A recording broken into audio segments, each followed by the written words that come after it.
I have a motion? I have a motion by Trustee Wolf. Do I have a second? I'll second that motion. Okay, a second by Trustee Flynn. Is there any discussion? Please. My first question is, I was wondering why we were doing this. Why is this action item on here? What's the, other than the intent on canceling the contract, why are we canceling the contract? We don't need the contract, and using taxpayer money for lobbyists is against the Republican Party platform in Texas. Question. Besides the fact that it's just wrong. Okay. Trustee. I was going to say, I don't think it's necessarily a Republican thing. It's just the fact that we're spending money for a lobbyist with the taxpayer dollars to lobby against the taxpayer. Actually, the Houston Chronicle had some stories about this problem. So why do lobbyists exist? If they're, I mean, But the government's not supposed to hire them. So my concern is we're going into the 86th legislative session. In my 4 years of being here as the superintendent, this is my third legislative session that I will be going into. And we've had probably no less than probably 10 or 12 bills since I've been here to either compromise or to completely dismantle the entire department. And so what the lobbyists have done is helped us with representation at the state level, both to the Senate and to the House, to help provide support, access, defense, representation, even strategy on how we can best represent the department at the state level during the legislative session. Without lobbyists, which there are a number of lobbyists, it makes it extremely difficult for us to defend Harris County Department of Ed. It makes it difficult for myself to be in Austin as often as I will need to be in Austin. And it certainly compromises the existence of this department. Trustee Norris. Oh, there we go. Does any other school district, well, I guess, first of all, we are unique as a school district because we are the only county school district in the state, correct? Is there any other school district that, are we unique in that are we unique in the fact that we're the only ones that get lobby support as a school district? No, there are other school districts that have lobbyists. And there's other governmental entities also that have lobbyists. Commenting. Actually, we spend an exorbitant amount of money on lobbyists in comparison to other comparable governments. And as of this moment, there has not been any bills filed or any mention of any bills to be filed affecting the department. Well, it's been my perspective, and I've said this publicly before, that when there stops being bills filed against the department, I will stop advocating that we have lobbyists. That's the only reason why I've advocated and suggested that we need them, is because it is a mismatch. I am an educator, I'm not a politician, and that's not my skill set or forte. I'm always delighted and happy to speak on behalf of the department, any place, anywhere, anytime. But that is a whole chess game that's not in my skill set. That's why I've requested the help. So when there stop being bills, I will absolutely stop requesting lobbyists.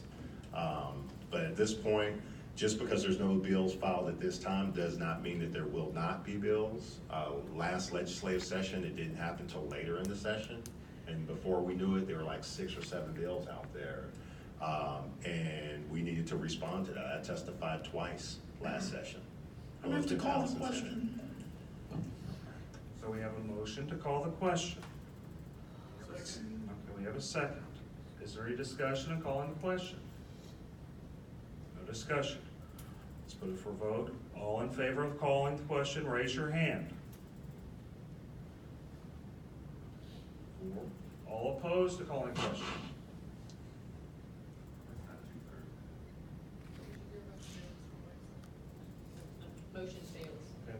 fails.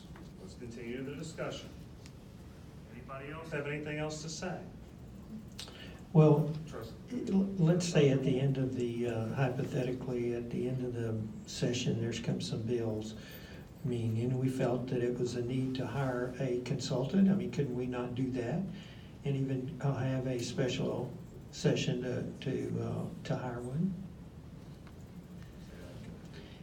If there came up at some point in time during the legislative session, some bills that would affect this department, could we not, if we so chose as a board, wanted to hire a lobbyist or someone to help represent us, could we not do that? And what's wrong with using Don Elder, who you've used in the past, and he works for us at Choice Partners? You know, I'm not gonna get into specific Okay. names or people, but I wanted to answer Dr. Moore's Let's be question. respectful and let's do one at a time, please. My only concern with that is, first of all, the proactive strategy is to prevent from having a bill. Second of all, if we do that strategy, anytime we've gone out for a lobbyist, we've done it through an RFP process. That takes time. You know, you've seen how long that takes. So, you know, with the legislative session, it's about agility and speed. And you need to be able to react quickly. Last year, our last session, you know, I got a speed drill. I was notified 9 hours before our bill came up in the House, and literally packed up and went to Austin and got a hotel when I got there. That's how fast it happens sometimes. So we would be in a passive strategy, which is not an effective strategy. Our goal is to win, and it's not to fight for second or third, it's to win. I will say that also Senator Betancourt has publicly on Fox News stated that he will put a bill out once again this year. He has been the author of many of our bills in the past. And so I fully anticipate, and I've met with HillCo one-on-one and asked them, the owner of HillCo, one of the owners, and asked him specifically, do you think that we're gonna have a bill this year? And he's like, get ready, there's probably gonna be at least one. So it's just, we're taking off our armor, is what we're doing, and we're leaving this organization vulnerable to attack, and we're not playing to win. We're not. And so we're gonna still try to win, but we're not playing to win. I want to point out that if we were to Mom, vote, what? Mom, hold on. There's other people that had questions before you, Mike. Don Sumner's wanted to say something. I would like Let's be to- respectful of to- each other.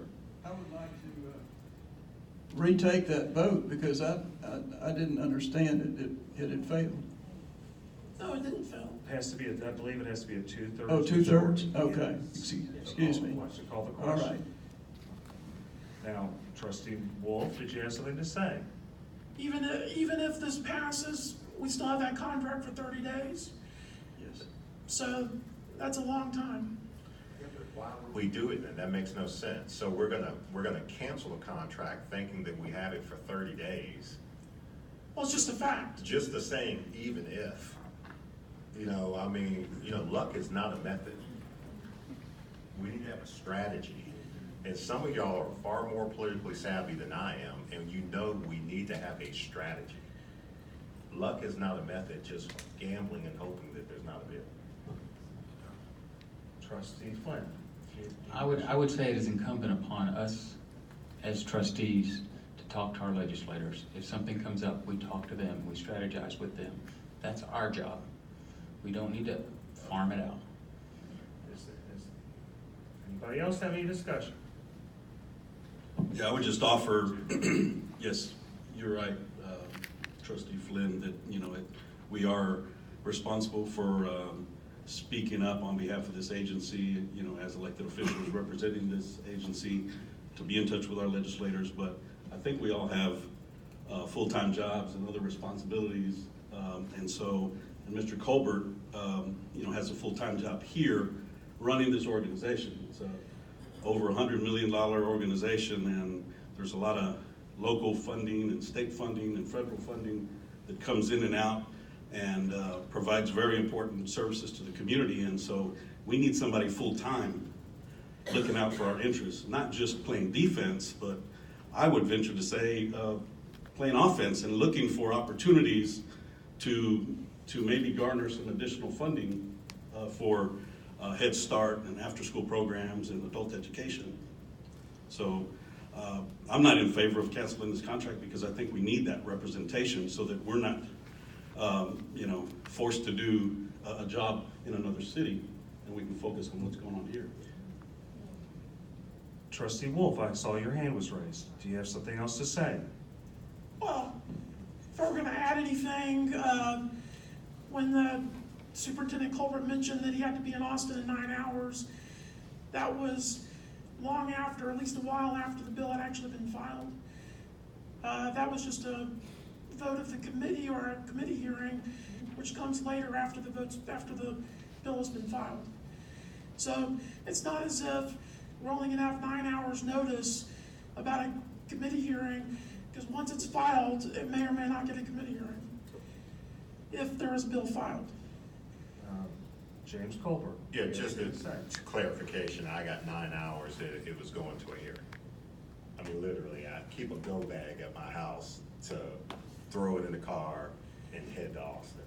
But the other thing I just want to say, and then I'm going to be quiet, is, some of the stuff that comes down legislatively, we don't always agree with it, but it is the law of the land, and we have to respect that. I'm just going to tell you that sometimes there are laws or bills that are passed that's going to make it extremely difficult decisions for this board to have to make. If there is a bill to close this place down and y'all are directed to terminate 1,100 people and to cut the services for thousands of kids, that's gonna take more time and effort and agony to do that and deal with that than it would be to approve for us to have lobbyists. And so, be proactive, play chess, not checkers. We need to play to win. And that is the game that we're involved in right now, and we need to suit up and be ready for that because it's going to happen. And I hate it for myself, my staff, the people. Last session, they had a bill that was out that, I mean, literally, I was doing the math to try to figure out what the implications would be if that bill passed. And it would be calling a board meeting and ripping 670 people. And I've been in those board meetings, and those are 10-hour board meetings, and they're agonizing when you're terminating people. So let's just understand the full scope of what this action item actually is, because there's many byproducts to it. Trustee Wolf? Let's also keep in mind that Don Elder, who's on our staff with Choice Partners, former mayor of Katy, former member of this board, for many years, did consulting work for our department in Austin on matters probably similar to this. There's no reason why we cannot have him ready if the superintendent and the board believe we need to send him to Austin. So that shouldn't be a problem, I wouldn't imagine. Just as a clarifying point, it's my understanding he's not a registered lobbyist, and to be quite honest with you, I have a tremendous amount of respect for Mr. Elder, and he works with our Choice Partners division, but that's not a responsibility or within the scope of his duties or something I would expect him to do, and nor is it an effective strategy. I'd like to find out if at some point if he might want to do that again. Well, to be honest with you, I think it's somewhat disrespectful to keep saying his name publicly as if he would serve in a role that you've not even talked to him about. I think we're really getting into the weeds here. Oh, okay. Trying to clarify. Does anybody else want to discuss anything? So, Trustee Norris? question for Superintendent Colbert. So, with HillCo, what they've done in the past, what has been mentioned that we can speak to our representatives or I'm assuming our representatives, our senators. My assumption is that HillCo actually probably has a relationship with more than just the Houston representation, because as opposed, that's my assumption. Yes, sir. And can you give a little bit of insight into what they actually do, what their service is about, so we can have a better idea? Well, I'll give a broad base. I like to fly at 40,000 feet when it comes to that, because I don't like to share the playbook with the public. It defeats the purpose of a lobbyist. But first of all, we have local representation. This agenda item was amended last month to incorporate some local representation, which is necessary based on the direction that I felt like we were trying to go in as a department and some of the things we were wanting to get into.